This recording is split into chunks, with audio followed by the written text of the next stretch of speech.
নমস্কার। হও না যতই বড় আছেন ভগবান। ততক্ষণ অ্যাসেম্বলি অফ জার্নালিস্টের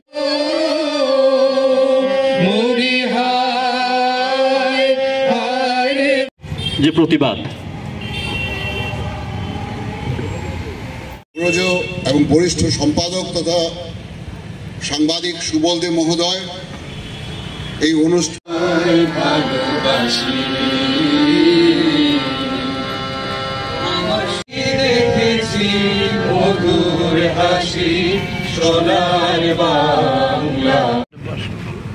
উপস্থিত রয়েছেন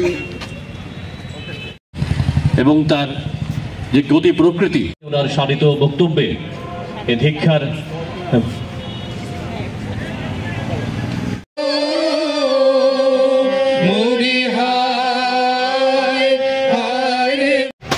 আমিও ব্যক্তিগতভাবে এ পর্যন্ত 3টে সভাতে যোগদান করেছি। এই প্রতিবাদ হলো আমাদের ঐক্য ভাঙার প্রতিবাদ। জাতীয় সঙ্গীত যে কবিগুরু 2 দেশে লিখেছেন তার হৃদয়ের আঘাত, এবং আমি বলবো হিন্দুদের উপর আঘাত। কবিগুরু সম্পর্কে এখানে যারা শিল্পীরা আছেন, বিশিষ্ট ব্যক্তিরা আছেন, তারা বিস্তারিত বলবেন। আমি শুধু একটু সুবলদা বলতে পারবেন। আজকে আমরা ধিক্কার সভায় সামিল হয়েছি, কিন্তু এটা আমাদেরও আত্মসমালোচনা করতে হবে। কারা কবিগুরুকে বুর্জুয়া কবি বলেছিলেন? কেন বুর্জুয়া কবি বলেছিলেন? কেন কবিকে সেদিন কটাক্ষ করা হয়েছিল? তারা আজকে কোথায়? রবীন্দ্রনাথ ঠাকুরের মূর্তি ভাঙা মানে প্রত্যেকটা বাঙালির হৃদয়কে ভাঙা।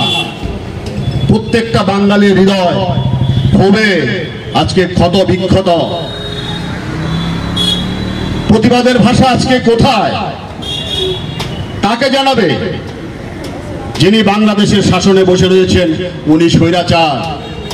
অনেকে বলেন ইউনূসের সরকার, আমি বলি স্বৈরাচারী সরকার। যে সরকার বাংলাদেশের স্বাধীনতাকে স্বীকার করে না, নজরুলকে স্বীকার করে না, সুকান্তকে স্বীকার করে না, শেখ মুজিবুরকে স্বীকার করে না, সেই সরকার কবিগুরুকে স্বীকার করবে, সেটা আশ্চর্য হয়ে যায়। আমরা ভাবতেও পারি না এই মৌলবাদীদের, এই উপমহাদেশে এই মৌলবাদীদের উত্থান এর শেষ কোথায় গিয়ে দাঁড়াবে তা ভাবলে আমাদের ভয় হয়। আমরা এই শহরে একটা বড় মিছিল সেদিন করেছিলাম, এর প্রতিবাদে আমরা মিছিল করেছিলাম। সারা দেশ এই ঘটনায় উত্তাল হয়ে উঠেছিল। কবিগুরুর উপর আঘাত, কবিগুরুর মূর্তিকে ভাঙা, এটাকে প্রত্যেকটা মানুষ, আমি বলবো যারা এই বাংলাদেশে রয়েছেন, যারা সুস্থ সংস্কৃতিকে বিশ্বাস করেন, যারা অন্য ধর্মের হলেও বিভিন্ন ধর্মকে ওনারা সম্মান করেন, তারাও সহ্য করতে পারেননি সেদিন। হিন্দুকে ভাগ করার জন্য, হিন্দুর বুকে আঘাত করার জন্য এই কাজটা করা হয়েছিল সেদিন পরিকল্পিতভাবে। মৌলবাদীরা জানে কবিগুরুকে আঘাত করলে হিন্দুদের হৃদয়কে আঘাত করা হবে। সেই কাজটা ওরা সফল হয়েছেন। এখন যা বলছেন সেটা হলো লোক দেখানো, ভারতের চাপে পড়ে। আমার পূর্ববর্তী বক্তা সানিদ দেবরায় খুব সুন্দরভাবে বলেছেন যে এর পরিণতি কোথায় গিয়ে দাঁড়াবে। আমরা বলবো আমাদের পাশেই আরেকটা প্রতিবাদ সভা হচ্ছে। আমার আবেদন থাকবে, কেন বিক্ষিপ্ত প্রতিবাদ সভা হবে, চলুন সবাই মিলে একসাথে আমরা এমন আন্দোলন গড়ে তুলি এই রাজ্যে, যেহেতু আমাদের প্রতিবেশী বাংলাদেশ,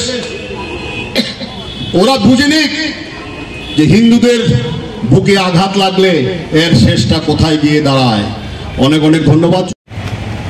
বাংলাদেশে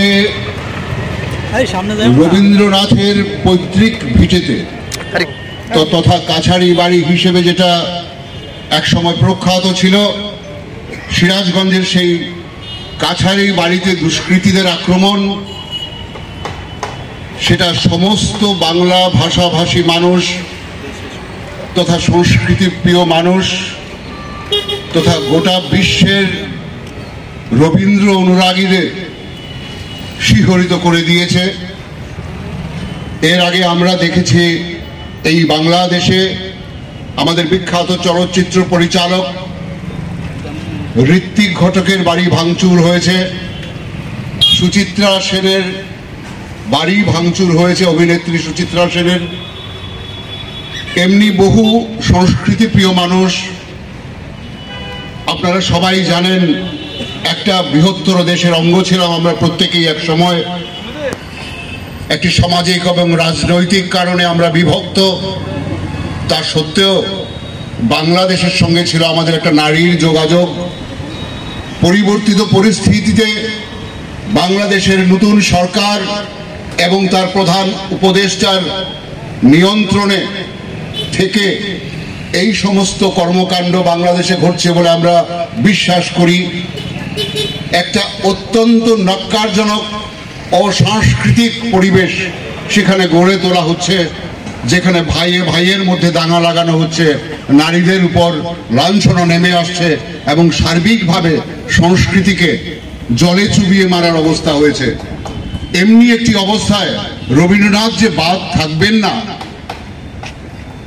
তা নিয়ে কোনো সন্দেহ নেই, কিন্তু তবুও বোধহয় কোথাও সন্দেহ ছিল এই কারণে যে এই দুটি দেশের জাতীয় সঙ্গীত রচিত হয়েছে রবীন্দ্রনাথের কলম ধরে, তার মস্তিষ্ক প্রসূত, তার মেধা প্রসূত এই যে দুইটি গান, দুইটি জাতীয় সঙ্গীত দুই দেশের, এটা চরাচর বিশ্বকে মুগ্ধ করে রাখে। আশ্চর্য হয়ে আমরা দেখলাম একদিকে ওরা রবীন্দ্রনাথের সঙ্গীত জাতীয় সঙ্গীত হিসাবে এখনো গাইছেন, অন্যদিকে রবীন্দ্রনাথের পৈতৃক ভিটেতে আক্রমণ করছেন। এটা আপামর রবীন্দ্র প্রেমী বাঙালি এবং সংস্কৃতি অনুরাগীদের কাছে একটা অত্যন্ত দুঃখজনক সংবাদ। জুন মাসের কোনো একটি তারিখে 8 বা 10 এই ঘটনাটি ঘটে। এর প্রতিবাদে এই ন্যাক্কারজনক ঘটনাকে ধিক্কার জানাতে সংস্কৃতি প্রিয় মানুষেরা দুই বাংলায় সমবেত হয়েছেন। বাদ যায়নি কাছাড়, ত্রিপুরা, আমেরিকা, কানাডা সহ বৃহত্তর পৃথিবীর বিভিন্ন অঞ্চলে যেখানে যেখানে সংস্কৃতি প্রিয় এবং বাঙালি মানুষ রয়েছেন তারা প্রতিবাদ জানিয়েছেন। আমরাও আমাদের কলমে শিল্পীরা যারা উপস্থিত আছেন তাদের কবিতায়, তাদের গানে, তাদের কথামালায় এর বিরুদ্ধে তারা প্রতিবাদ ধ্বনিত করেছেন, ধিক্কার সূচিত করেছেন। তা সত্ত্বেও আজকের এই দিনে আবার আমরা একসঙ্গে সমবেত হয়েছি। আবার এখান থেকে, এই মঞ্চ থেকে বাংলাদেশের সরকারের কাছে আমরা এই খবরটুকু পাঠাতে চাই, এই ধিক্কারটুকু পৌঁছে দিতে চাই। আমরা সমস্বরে বলতে চাই, যিনি আমাদের হৃদয়ের মধ্যে নিয়ত শিহরণ তৈরি করেন, যে আলোকস্তম্ভের আলোকে আমরা আজকেও আলোকিত, সারা ভারতবর্ষ আলোকিত, সেই আলোকস্তম্ভকে ন্যূনতম অন্ধকারের ছোঁয়া পৌঁছিয়ে দিতে গেলে আমরা চুপচাপ থাকবো না, আমরা রাস্তায় নামবো। আমরা আমাদের সরকারের কাছে আবেদন রাখবো সমবেত কণ্ঠে যে এর বিরুদ্ধে ব্যবস্থা নেওয়া হোক। ইতিমধ্যেই ভারত সরকার এই বিষয়ে বাংলাদেশের সঙ্গে কথা বলেছে, তা সত্ত্বেও বাংলাদেশ সরকারের টনক নড়েছে বলে আমাদের মনে হয় না। সেই অর্থে মোহাম্মদ ইউনূস, যিনি বাংলাদেশের প্রধান উপদেষ্টা, তিনি এখন পর্যন্ত কোনো বিবৃতি দেননি এই বিষয় নিয়ে। আমরা অত্যন্ত দুঃখের সঙ্গে জানাচ্ছি, যতদিন এই ভাঙচুর অবস্থাতেই এই পৈতৃক ভিটে বা কাছাড়ে বাড়িটি খুলে দেওয়া হয়েছে দর্শকদের জন্য আবার, এবং এটাকে একটা সমাধান হিসাবে দেখাতে চাইছেন বাংলাদেশ সরকার। কিন্তু আমরা জানি যে আসবাবপত্র ভাঙচুর হয়েছে সেদিন, যে দরজা জানালা ভাঙচুর হয়েছে সেদিন, তার প্রতিটির সঙ্গে রবীন্দ্র সান্নিধ্য, দেবেন্দ্র সান্নিধ্য জড়িত আছে। আমরা শুধু নস্টালজিক হচ্ছি না, এই প্রয়াসের বিরুদ্ধে এই ঘৃণ্য প্রয়াসের বিরুদ্ধে সোচ্চার হচ্ছে।